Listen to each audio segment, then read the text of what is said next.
So hello guys, welcome back my YouTube channel online study में। Online study की ओर से मनीष कुमार एक बार फिर आपका हार्दिक स्वागत करता हूं। फ्रेंड्स, आपको पता कि कल की क्लास में अपना जो पार्ट 4 था वो कंप्लीट हो चुका है। आज अपना है पार्ट 5। तो उसमें केमिस्ट्री के बीएसएफ आरओआरएम के जितने भी मोस्ट इंपॉर्टेंट क्वेश्चन बन सकते हैं एग्जाम के लिए वो इस वीडियो में डिस्कस करने वाली है।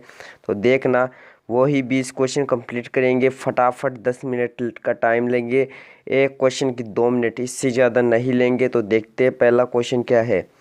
फर्स्ट क्वेश्चन देखते हैं, फटाफट देखिए स्क्रीन पर आपके ऊपर शो हो रहा फर्स्ट क्वेश्चन। निम्न में से कौन सा पदार्थ पृथ्वी पर प्राकृतिक रूप से पाया जाने वाला कठोरतम पदार्थ है। मतलब पृथ्वी पर प्राकृतिक रूप से, नेचुरल रूप से पाया जाने वाला, मतलब नेचुरल रूप से पाया भी जाएगा और क्या होगा, एक कठोरतम पदार्थों का, उसकी विशेषता है कठोरतम पदार्थों का लोहा, एल्यूमिनियम, सोना और हीरा। तो इसका करेक्ट आंसर क्या हो जाएगा, हीरा इसका करेक्ट आंसर हो जाएगा। हीरा क्या हो जाएगा, एक करेक्ट आंसर हो जाएगा। ये क्या है, ये क्रिस्टलीय रूप भी है, प्रूफ भी है, ठीक है। क्रिस्टलीय रूप का उदाहरण है, क्रिस्टलीय रूप का भी उदाहरण है। अब देखो, जो हीरा है, हीरे से क्या किया जाता है, हीरे से कांच को काटा जाता है, कांच को काटने में यूज होता है, कांच को काटने में उपयोग होता है, उपयोग होता है, ठीक है।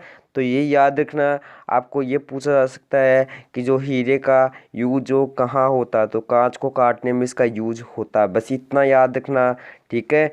नेक्स्ट क्वेश्चन देखिए, हीरे का अपवर्तनांक व आपेक्षिक घनत्व होता है। क्वेश्चन नंबर जो 2 है वो काफ़ी मोस्ट इंपॉर्टेंट क्वेश्चन है। 8.52 into 1.917, 8.52 and 2.417, 7.55 and 2.97 and none. इसका करेक्ट आंसर हो जाएगा, देखो इसका अपवर्तनांक तो क्या होगा, 8.52 एंड आपेक्षिक घनत्व इसका वो क्या हो जाएगा, 2.417। ऑप्शन नंबर जो बी है वो इसका करेक्ट आंसर हो जाएगा, मतलब 8.52 और 2.417 इसका अपेक्षित घनत्व हो जाएगा। नेक्स्ट क्वेश्चन, निम्न में से किस पदार्थ में कैल्शियम विद्यमान है। कैल्शियम का मतलब जानते हो, जिसमें कैल्शियम भी ऐड हो रहा है। तो देखते हैं, तांबा, जिप्सम, चीनी मिट्टी या फिर शक्कर। तो इसका करेक्ट आंसर क्या हो जाएगा, जिप्सम इसका करेक्ट आंसर हो जाएगा। अब देखो, जिप्सम का फॉर्मूला आपके लिए जानना बहुत ज़्यादा ज़रूरी है। CaSO4.2H2 क्या होता है, CaSO4.2H2O इसका फॉर्मूला। तो देखो यहाँ पे जो कैल्शियम है इसमें ऐड हो रहा है, तो कैल्शियम विद्यमान है। ये क्वेश्चन जरूर पूछा जाएगा, आपको 4 ऑप्शन दिए जाएंगे एग्जाम में, ऐसा क्वेश्चन जरूर पूछा जाता है। 4 ऑप्शन दिए जाएंगे जिसमें से आपको कह देगा, क्या कहेगा कि निम्न में से किस पदार्थ में कैल्शियम विद्यमान है।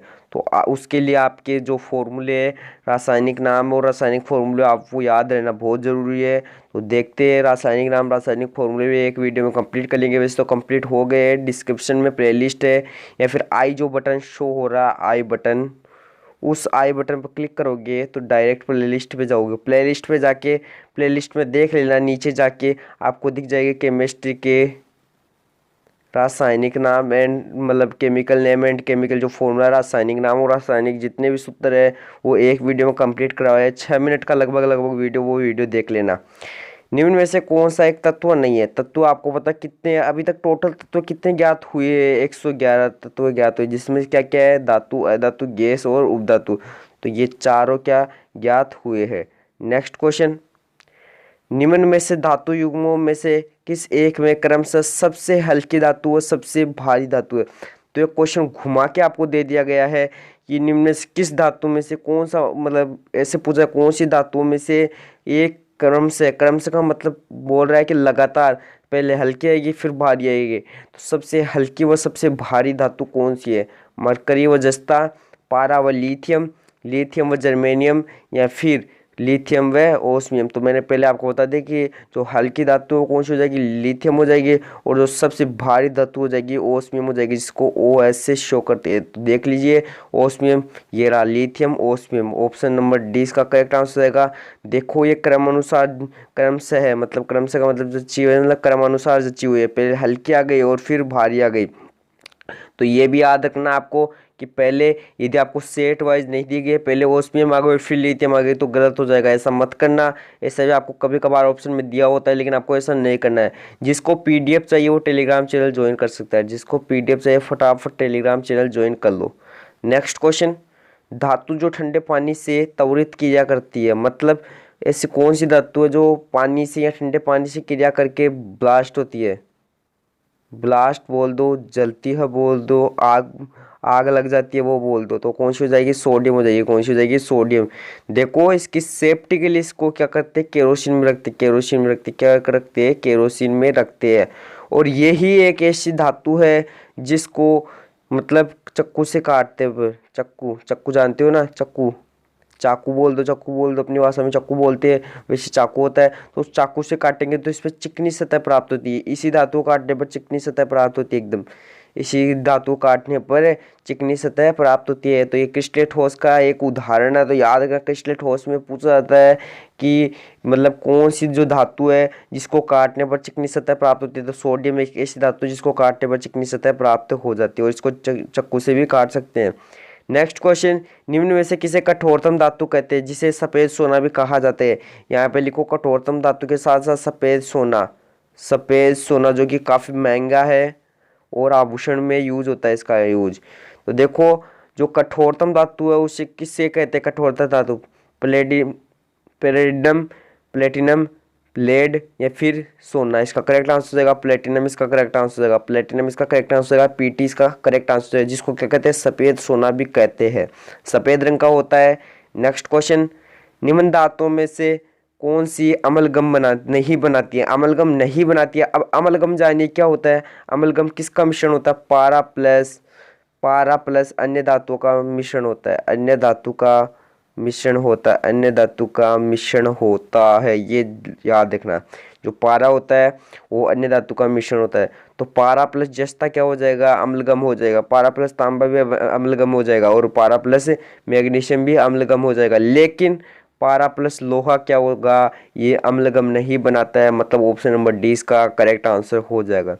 नेक्स्ट क्वेश्चन देखिए, निम्न में से किसे अम्लगम कहते हैं? अभी मैंने ऊपर जस्ट आपको बताया था, पारा प्लस 3 धातुएं थी उसमें से अभी देखने को मिलते हैं सीसा जस्ता नहीं, तांबा निकल नहीं, पारा व जस्ता करेक्ट आंसर हो जाएगा। और पारा व लोहा ये नहीं अम्लगम, इसलिए ये भी नहीं होगा आंसर, इसका option number C correct answer हो जाएगा। नेक्स्ट क्वेश्चन देखेंगे, निम्न में से कौन सा मूल तत्व है? मूल तत्व कौन सा है? देखो रेत हो जाएगा। मूल तत्व कौन सा हो जाएगा? रेत हो जाएगा, ऑप्शन नंबर ए हो जाएगा, जिसको अपन जानते हैं SiO2 से, SiO2 से जानते हैं, ठीक है। तो रेत क्या हो जाएगा? एक मूल तत्व हो जाएगा। Next now question 11, question number 11 देखो, निम्न धातुओं में से कौन सी स्वतंत्र अवस्था में पाई जाने वाली धातु है? Very most important question. देखो एक क्वेश्चन आपने पढ़ा था कि जो पृथ्वी पर प्रचुर मात्रा में पाई जाने वाली धातु कौन सी हो जाएगी? बताइए कौन सी हो जाएगी? एल्यूमिनियम हो जाएगी। बट अब आपको पूछा जाए कि निम्न धातु में कौन सी स्वतंत्र अवस्था में जो धातु पाई जाती है? एल्यूमिनियम, सिल्वर, सोना या फिर निकल। इसका करेक्ट आंसर हो जाएगा क्या हो जाएगा? इसका हो जाएगा सोना, इसका करेक्ट आंसर हो जाएगा, जिसको डिनोट करते हैं AU से, इसको कहते हैं गोल्ड। क्या कहते हैं इसको? गोल्ड कहते हैं। वैसे गोल्ड का जो कैरेट होता है वो 24 कैरेट होता है, 24 कैरेट होता है, मतलब सोने में कैरेट यूज लेते हैं वो 24 होता है। लेकिन जब अपन आभूषण बनाते हैं उसमें 22 कैरेट यूज लेते हैं, आभूषण के लिए 22 कैरेट यूज लेते हैं। ये भी क्वेश्चन याद रखना कि आभूषण बनाने में सोने का जो शुद्धतम मतलब शुद्धतम कैरेट तो होगा 24 कैरेट, लेकिन आभूषण के लिए 22 कैरेट ही यूज लेते हैं। नेक्स्ट क्वेश्चन देखिए, एल्यूमिनियम धातु को प्राप्त किया जा सकता है? बताइए, पिचब्लेंड से, अर्जेंटाइट से, हेमेटाइट से, बॉक्साइट से। इसका करेक्ट आंसर हो जाएगा बॉक्साइट से, इसका करेक्ट आंसर हो जाएगा। लोहे से मतलब हेमेटाइट से लोहा प्राप्त किया जाता है, ये याद रखना। हेमेटाइट से क्या प्राप्त किया जाता है? लोहा। क्या प्राप्त किया जाता है? लोहा। समझ रहे हो ना जो मैं बताना चाहता हूँ? उस बात को समझो कि जो एल्यूमिनियम वो किससे प्राप्त हो जाएगा? बॉक्साइट से। लेकिन लोहा किससे प्राप्त होगा? हेमेटाइट से प्राप्त होगा, याद रखना। नेक्स्ट क्वेश्चन देखिए, निम्न से ऐसा कौन सा तत्व है जो प्रदूषण नहीं फैलाता है? बताइए।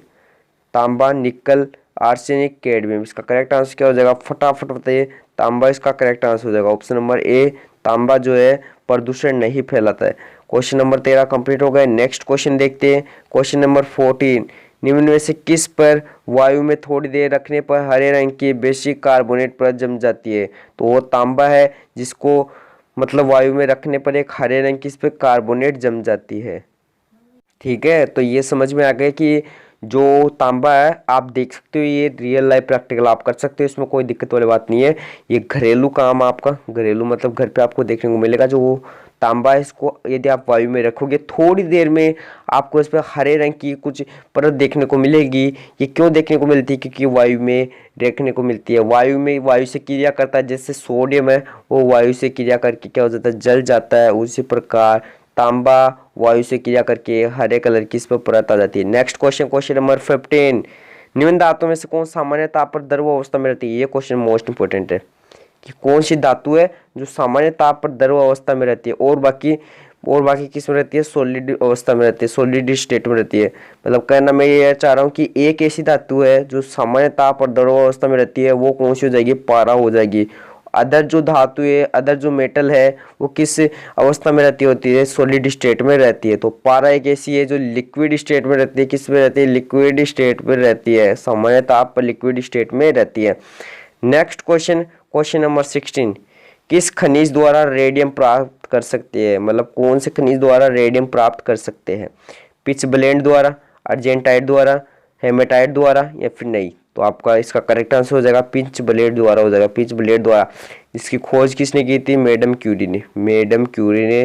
तो देखो मैडम क्यूरी का नाम आपको पता होना चाहिए। ये नाम आपने रेडियो एक्टिविटी में बहुत ज़्यादा पढ़ा होगा, मैंने पहले पढ़ा दिया है। रेडियो एक्टिविटी वाला जब चैप्टर पढ़ा था उसमें अपने पढ़ लिया था। नेक्स्ट क्वेश्चन, क्वेश्चन नंबर 17, विश्व में सर्वप्रथम उपयोग में लाई जाने वाली पहली धातु कौन सी है? ये सभी को पता है कि जो तांबा है यही पहली जो धातु लाई गई थी, क्योंकि ये यार देखो आप समझ सकते हो मानव द्वारा भी लाई जा सकती है, तो इसलिए ये पहली धातु ऐसी है जो विश्व में सर्वप्रथम यूज लाई गई थी। नेक्स्ट क्वेश्चन, क्वेश्चन नंबर 18, किस धातु से बनाया गया मिश्र धातु हवाई जहाज तथा रेल के डिब्बों के पुर्जों में काम में लेते हैं? लोहा, सोना, चांदी या फिर एल्यूमिनियम? इसका सही उत्तर हो जाएगा कि जो हवाई जहाज और रेल के डिब्बों के पुर्जों के रूप में काम आती है वो होती है एल्यूमिनियम। इसमें क्या होता है, इसमें जंग नहीं लगती। मेन बात तो इसकी ये है, इसमें जंग नहीं लगती। क्या नहीं लगती है? जंग नहीं लगती है। इसलिए इसमें जो है इसको हवाई जहाज और रेल के डिब्बों के पुर्जों में काम में लेते हैं। नेक्स्ट क्वेश्चन है क्वेश्चन नंबर 19, मोनाजाइट किसका अयस्क है? तो ये किसका हो जाएगा? थोरियम का हो जाएगा, थोरियम का अयस्क हो जाएगा। ठीक है, तो थोरियम का अयस्क हो जाएगा। Next question, question number 20 and last and final question, निम्न में किस धातु को काटने पर चिकनी सतह प्राप्त होती है? अभी ऊपर मैंने जस्ट आपको बताया था, यदि आपने वीडियो पूरा देखा तो आपको समझ में आ जाएगा। 4 ऑप्शन है, आपको इनमें से एक ऑप्शन चूज करके मुझे बताना है कौन सा इसका करेक्ट आंसर हो जाएगा। इजी क्वेश्चन है, बहुत ज्यादा इजी क्वेश्चन, 12th क्लास का क्वेश्चन है, फर्स्ट चैप्टर का एंड फर्स्ट चैप्टर का क्वेश्चन है। तो अब देख लीजिएगा आपको समझ में आएगा नहीं आएगा। तो मैं उम्मीद करता हूँ सभी बच्चों को मेरा ये वीडियो समझ में आया होगा। जिसको नहीं समझ में आया वो एक बार फिर से रिवाइज करिए वीडियो, कोई दिक्कत वाली बात नहीं है, आराम से देख लो। प्लेलिस्ट आपके सामने है, मतलब आपके सामने आई बटन शो हो रहा है स्टार्टिंग में, तो उसमें जाके देख लेना। प्लेलिस्ट है, डिस्क्रिप्शन में जाके देख लो, प्लेलिस्ट आपको जरूर मिल जाएगी। तो उस प्लेलिस्ट को जाके जरूर ओपन करके जितने भी केमिस्ट्री के वीडियो उनको जरूर वॉच कर लेना, क्योंकि उनमें मोस्ट इंपोर्टेंट क्वेश्चन है। मैं चाहता हूँ कि आपका पेपर ऐसा हो कि आपके एक भी क्वेश्चन गलत ना हो। तो ऐसा ही उम्मीद रखना, मेरी इस आशा को तोड़ना मत, मेरे चैनल से बने रहना कंटिन्यू, और वीडियो को लगातार देखते रहना और क्वेश्चनों को कंप्लीट करते रहना। तो आज के लिए इतना ही पढ़ेंगे, एक बार फिर नए वीडियो के साथ मिलेंगे, तब तक के लिए bye bye, tata, love you all.